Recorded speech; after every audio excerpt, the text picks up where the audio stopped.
episode, we're doing a giveaway. We're giving a signed jersey from Omar Jamaleddine. If you like, subscribe, and comment to this video on YouTube. If you would leave Sagesse, which team you would love to play for in Lebanon? Only Sagesse, man. Clara is asking you, what's the characteristic of the girl you love? You really want me to answer this honestly? I like someone that's low-key, that's down to earth. If you're going to play with a national team this year, right now? Like I said, I had some health complications at the end of last season. Who do you feel like really motivated you or, the most on the court? I was closest with Gibson. We would work out after every practice. What's your goal right now in your career? And are you going to stick in Lebanon? Are you thinking about going back to the States and play?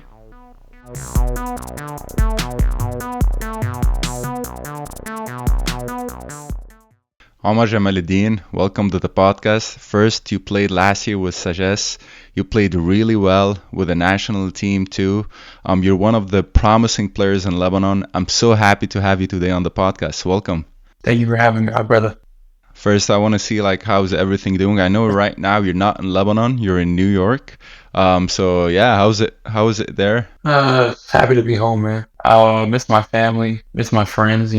Being away from home for 9 months is tough, but Lebanon is like a second home to me now. Right, it became a second home, right?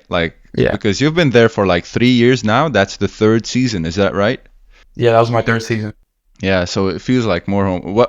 Which one do you feel more comfortable in, Lebanon or New York? We were talking before how Lebanon is very different from the States, especially the culture wise and everything.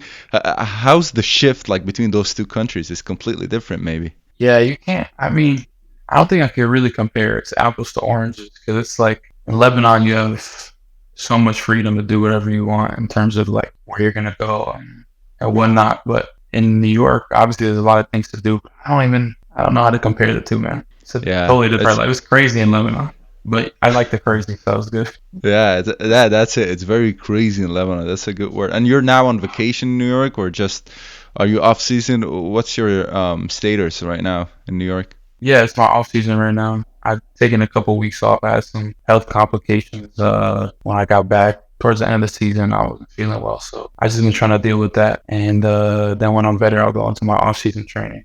Oh, okay. Sorry to hear that, man. Is it something major, or is it injury, or health in general? Health in general, just something happened. Okay. I dealt with when I was younger, so just get to see my doctors from back home and get treatment and whatnot. Okay. Well, safe recovery, man. Last year was crazy. Last year in the final against Riyadi, I watched you. Great series. How do you feel mentally after that series? Talking with the local league, or are you talking about Yeah, well, let's target both, but I was talking about the local league. Yeah, man, last season was super interesting altogether, just because the expectations we had on the season, I don't really know if we even had expectations going into it. I got there late. I got there in November, middle of November. The team was constructed half the Dynamo, half the Jets. We got obviously Coach Jacques came in October 15th or whatever it was. So just the fact that we made it to the finals was an accomplishment, but obviously we wanted more. It's a weird feeling. You're okay, great, we made it to the finals. Maybe we weren't supposed to be here, but then you lose, and it's that's all you can think about is a loss. Right. And mentally, you felt how did you end up the season? On a good note, or you felt down a little bit? Personally, or as a team? Both? Oh, man, as a team, that last Waffle game, it's going to stick with us for a while, we were proud of ourselves, but at the same time, we're man, it should have been us raising that last trophy. And then in the Lebanese league, best out of 7, the better team won. They won in 5 games. They played great basketball. It is what it is. But in the Waffle game, it was a knockout. 1 game, you win the championship. So we felt like we had a really good chance. We felt like we had enough firepower. So losing that game definitely stunk, especially in the fashion that we lost. And then personally, I was happy that I was able to make a bigger impact towards the end of the season than I was previously. Obviously, we had a lot of good guys in the team, so I really had to kind of fight and claw to get some positioning on the team and just be there to help us win. All I was happy about, if I could contribute to a W, it was a positive for me. Right.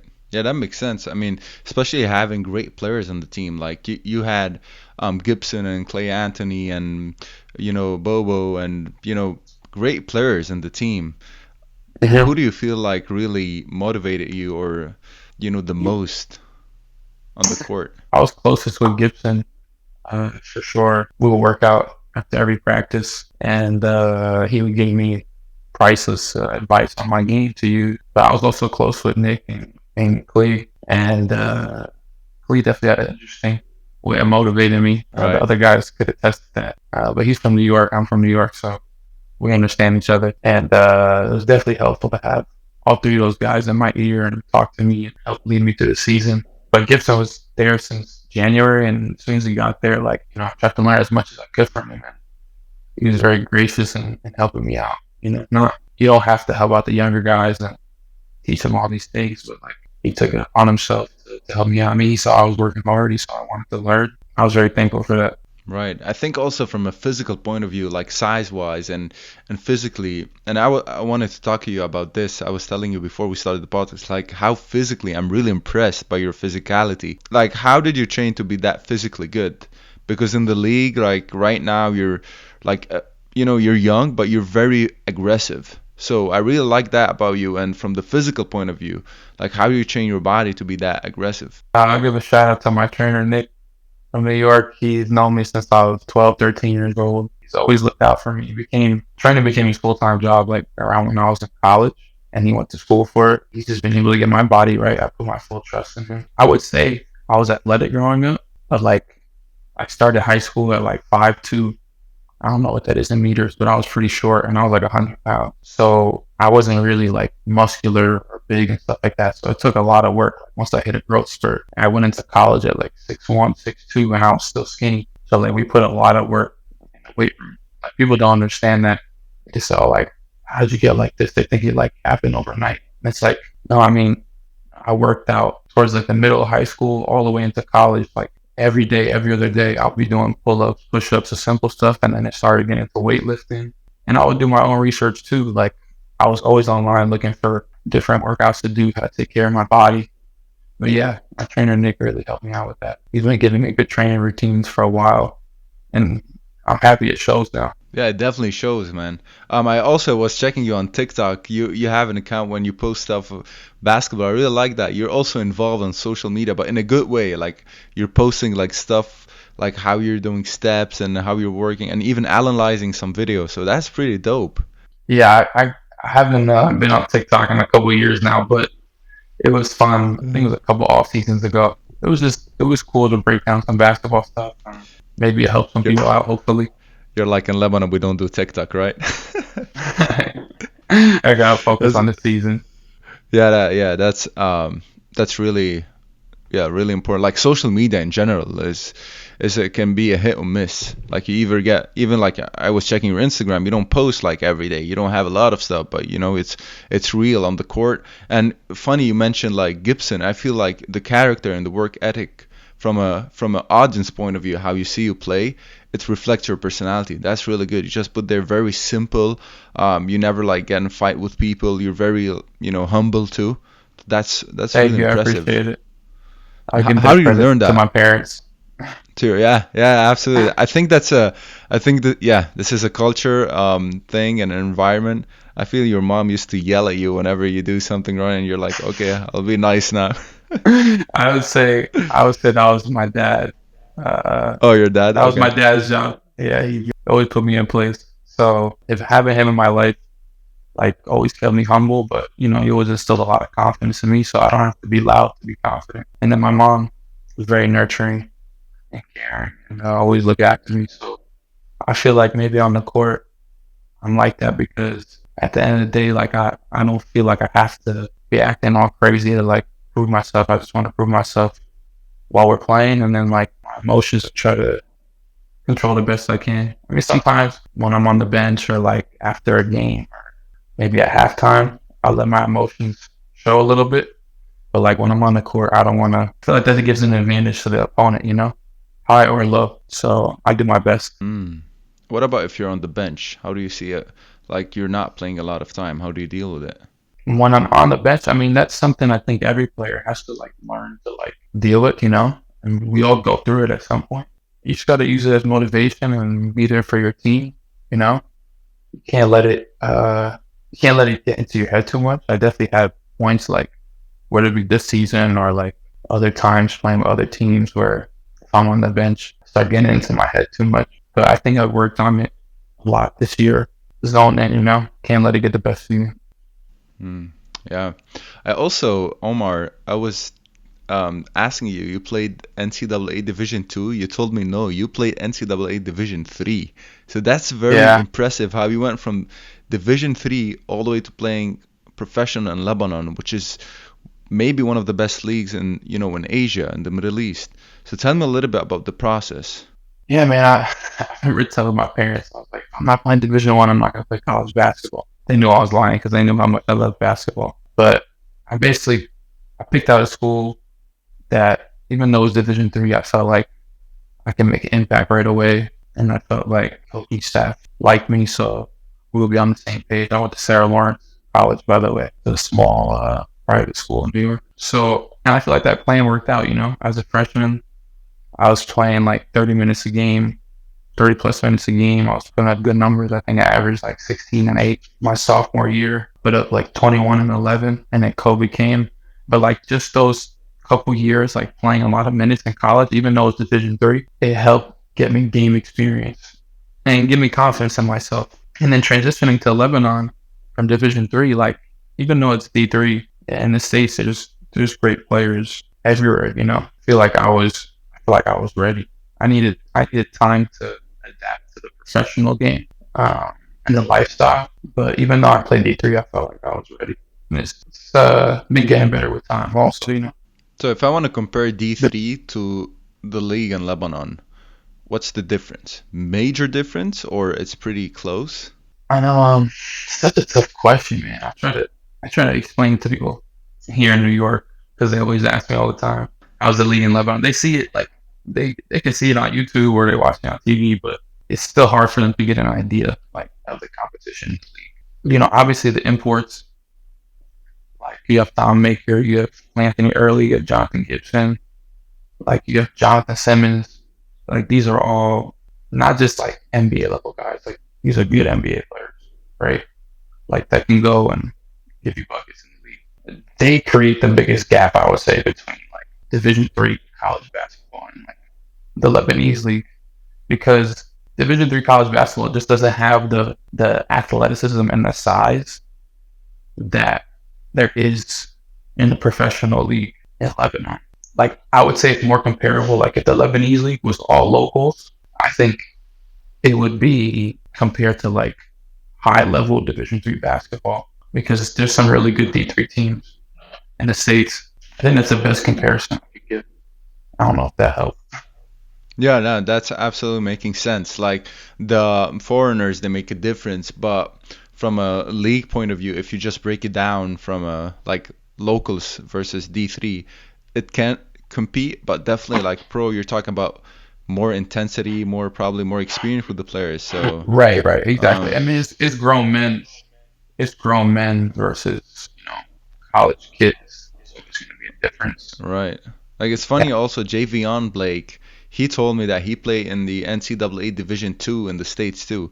So it wasn't even the first college league, and he was one of the best players in Lebanon as a scoring, point of view. Yeah. So that's also... He was probably the MVP of the regular season. Exactly. So, yeah. So that's a great level in the States. Oh, and they played at the highest level in college. But I think that's maybe the biggest advantage to growing up playing basketball in America. Like, there's competition at every level, you know? Obviously, there's 350 million people or plus, I don't know what the exact number is, in the States versus Lebanon, a few million. So it's different. There's good people everywhere. Have you tried to make it to, like, Division 1 college? After my sophomore season, I was going to look to transfer to D1 because I had good enough numbers and I had good enough film. And my body was, like, more mature. And when COVID happened, it kind of made the transfer portal different than what I was expecting, especially with the opportunity of playing in Lebanon coming up. yeah, I decided to go to Lebanon. Okay. You know, also in college, I see a lot of players, let's say they play in NCAA Division 1, and they actually get a lot of extra money other than the scholarship, and the school they pay for a car and everything. I'm like, they live, you know, to the next level really quick. So I'm like, whoa, that's really impressive. But at the same time in Lebanon, if you go play, first you'll have more playing time for sure, and you're playing in a pro league, and you get an experience to play like against Thonmaker NBA level, you know, and you're pretty young too. Yeah, So that's great.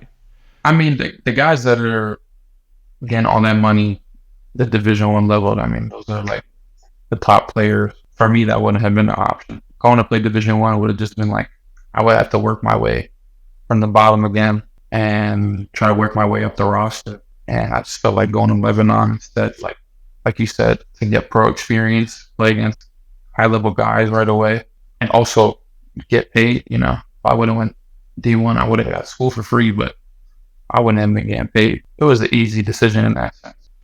Okay. And what's your goal right now in your career? Like you're playing right now D1 in Lebanon, and are you going to stick in Lebanon? Are you thinking about going back to the States and play? So when you say going back to the States to play, you mean the NBA? I mean, Or yeah.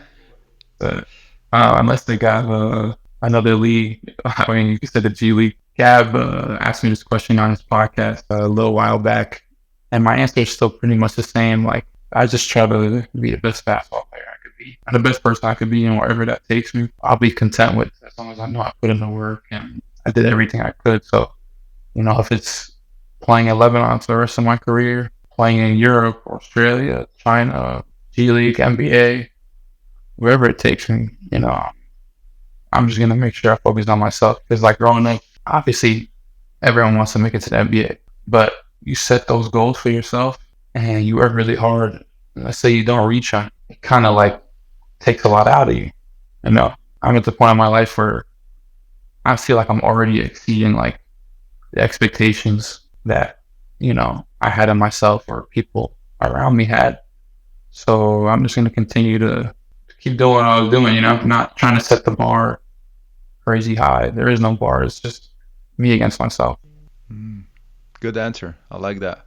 That's a good mentality too about the topic. And yeah, shout out to Gabriel, man. They're doing great work. I'm a big fan also of the podcast. They're like Yeah, that's my creating guy, a man. He's big doing good. community. Yeah, he has an app too. I have the app on the phone. So yeah, they're actually doing a great job. I'm really happy for them. It's great for the And yeah, Lebanese league too, what they're doing. yeah, yeah, absolutely. Yeah, it's good for basketball in general. It's good for Yeah. sports, you know. Omar, if I want to put myself as a young athlete right now, I want to try to reach Division 1 in Lebanon, let's say. What would you give like the best tip for any athlete who's listening to us and want to make it pro? What would the best tip or best two tips you will give to make that happen? Basketball advice or life advice or both? Whatever you want. Let's do basketball advice first. I think of it as like, what would I tell like my younger self? I guess everything I did worked out well for me to this point, but I would say the way the game is right now, you have to be able to shoot. So that's what I've been working on a lot. I mean, I spent a lot of my time growing up just playing and working on my body, and I was always a good slasher, but I never like, you know, took a lot of time to develop my outside game. And I feel like everything revolves around shooting now.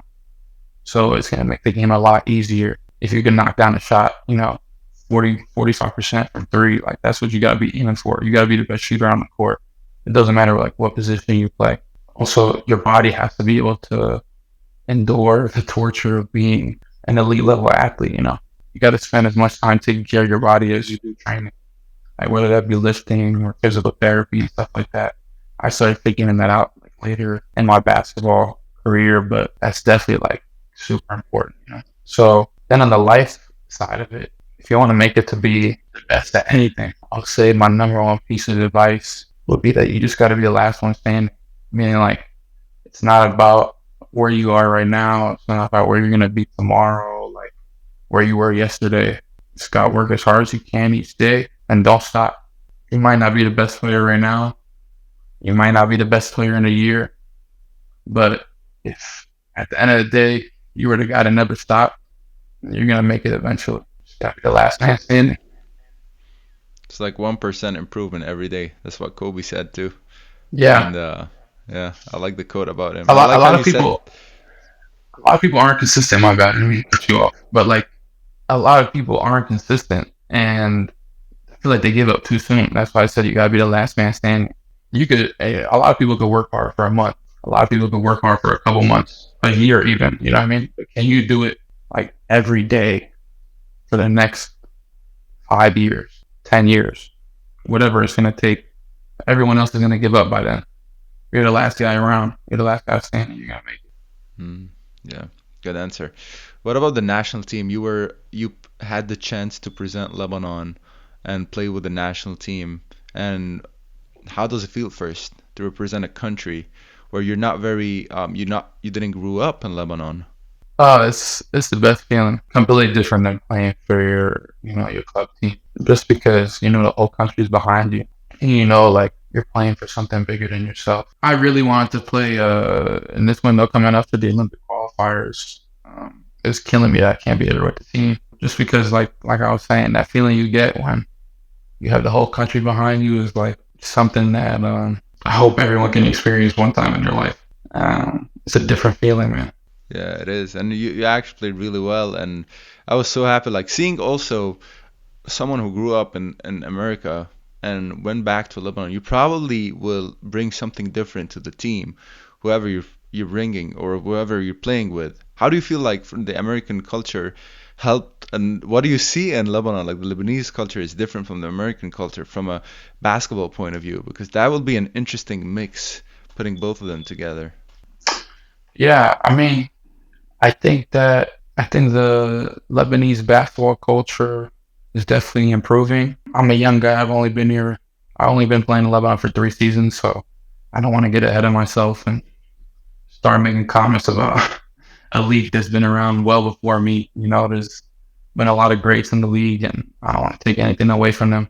But the league has definitely been improving. I would say the biggest thing they can learn from the American game to just go out there and do whatever is asked for you at the highest level possible. So, like, for example, this season, my job was, to be the best defender on the court. I was like, if this is what I got to do, then like, I'm gonna give it my all. Obviously, like a lot of guys at the professional level, they had bigger roles before they became a pro. When I was in college, I was the go-to guy. I was the leading scorer on the team. It's tough to transition to becoming a guy who basically just plays defense the whole time he's in. And if he gets the ball, you gotta make an open shot. And if you don't, run back on defense, you play defense again for 24 seconds. Same thing. You know what I mean? Like, you might not get the ball for 3 minutes, 4 minutes. But I think that the guys in the league would benefit a lot from just like having that dog mentality in their role. I'm gonna go out and kill the guy in front of me, whatever I gotta do. Like, whether it's playing defense, whether it's rebounding, whether it's standing in the corner, hitting an open shot, like something I've been working on myself. So I think the game could benefit a lot from that. So mainly do your job really good. As simple as that. It sounds like funny, but you gotta stick to one task and be very good at it. And I think the Lebanese culture, coming from I lived there and grew up there, we're so good at doing multiple stuff at the same time. And I lived in the States too, and in the States they're very like oriented on one task at a time and master that task. That's very cultural. I think what I learned from growing up in New York is like there's so many great players, and you may not always be the guy on the team, so you gotta still learn how to contribute. Like, I think a problem in Lebanon is like the lack of perspective of like many great basketball players that really are out there, and some guys don't like accept their role, like because maybe growing up they weren't like, I mean, there was times growing up where I would get killed on the court. Like, I just had to learn from that. Like, it humbled me, Like, you go to your local 24-hour fitness or your local YMCA, and you're gonna nobody come in there, a guy who got no basketball resume. He'll kill you that day. You kind of just learn from those moments. I feel like that doesn't happen to a lot of guys in Lebanon. I don't know if like the pickup culture, like the street ball culture, you want to call it, in Lebanon, I don't know how big it is, but like I feel like that shapes a lot of like your basketball character. Like a lot of my basketball character came from like just playing at random tournaments in the city in New York and going up against different guys who were just like were dogs. And you kind of just got to learn to adapt to that. So I think that would really help. I think a lot of Lebanese players have that capability to just haven't been exposed to it, and I think it would definitely help like the character development. Yeah, sure. Omar, let's You do get what some I'm saying? Q&As. Yeah, absolutely. No. Let's do some Q&As. We have very good questions. The first one, Anthony is asking you, if you would leave Sagesse, which team you would love to play for in Lebanon? Only suggest, man. Nice. I like that. What has been the highlight of your basketball career so far? This is Alexandra asking. That's a tough question. The highlight of my basketball career, just professional or overall? No, professional basketball career. I can't think of a specific moment, honestly. But Best 2 or 3 moments. it's a tough question, man. Maybe in the final or when you won a big game or something like happened to you. Yeah, I'm trying to think. Making it to the finals this year, just that feeling like when that game ended, when we beat Beirut, thinking to myself, oh wow, I'm really going to the Lebanese League finals. Like it's happening. Like that was a moment where I really like felt like my hard work was paying off.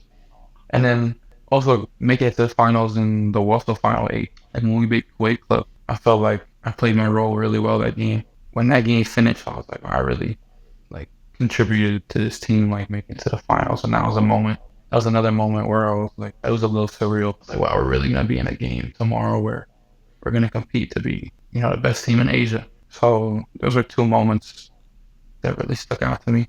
Okay. Someone is asking you, what surprised you about the lifestyle of being a professional basketball player? How much free time you have? Like, How much free time?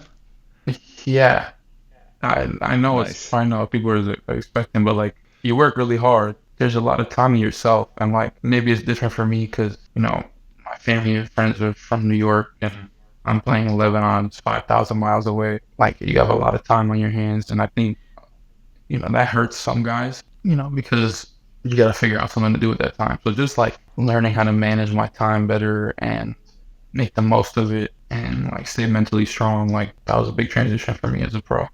Nice. Yeah, having free time is great. I like that. Alexandra Masad is also asking you, like, how do you balance between your personal life and professional career? Since you have a lot of, time off, how do you balance between those two? What do you do? What do I do? How do I balance it? It's pretty easy to balance. A lot of my life is basketball, so and there's a lot of time to hang out with friends. You got to think about it. Like you have practice for a couple hours a day. Like for me, I'm gonna be training on my own each day during the season. Can't be doing too much. Let's say like an hour of skills training and shooting, and then 30, 45-minute lift. So like really, you have like, and then you put commuting back and forth to training. Let's say you have 5 hours every day where you gotta like be working. So the rest of your time is free to do what you like. So it's not that difficult to balance. Okay. Fakhri77 is asking you, what do you think that needs to be done to win with Sagesse, like to win a trophy? Because you guys went to finals, but it was like the details of it. I would say, first of all, even though we made it to the finals in the Lebanese League, we lost in 5 games. So we clearly weren't that close, I think that there's a lot of things that we could work on. I mean, like from a personnel standpoint, we went in there and not having a true center really hurt us. I'm sure even Nick can attest to this, He's a phenomenal player and he's one of my great friends, one of my best friends that I made playing in Lebanon, but he's not a true center, you know what I mean? Having a true center alongside him or Gibson or Clay Anthony, I don't know who you would take out the mix, but that's really like, I think the main focal point that would have helped us a lot from a personnel standpoint. Adjustments and whatnot outside of that, I feel like I'll be out of my league talking about that. I don't want to go into that too much. I don't think I'm qualified. Okay, yeah. That's another good answer. Sharbel Honen is not asking you a question, but he's telling you, I don't know if you know this guy, he's telling you, tell him, Sharbel, thank you so much for everything he did for me and saved someone's life, and he's grateful. That's Sharbel Honen. So That's good to hear. You made an impact in someone's life. Yeah, Charbel is he's a good kid, and I'm happy he's doing well Or are you ready for the next one? for sure. We have a chapter of this. This is like we need an episode by itself.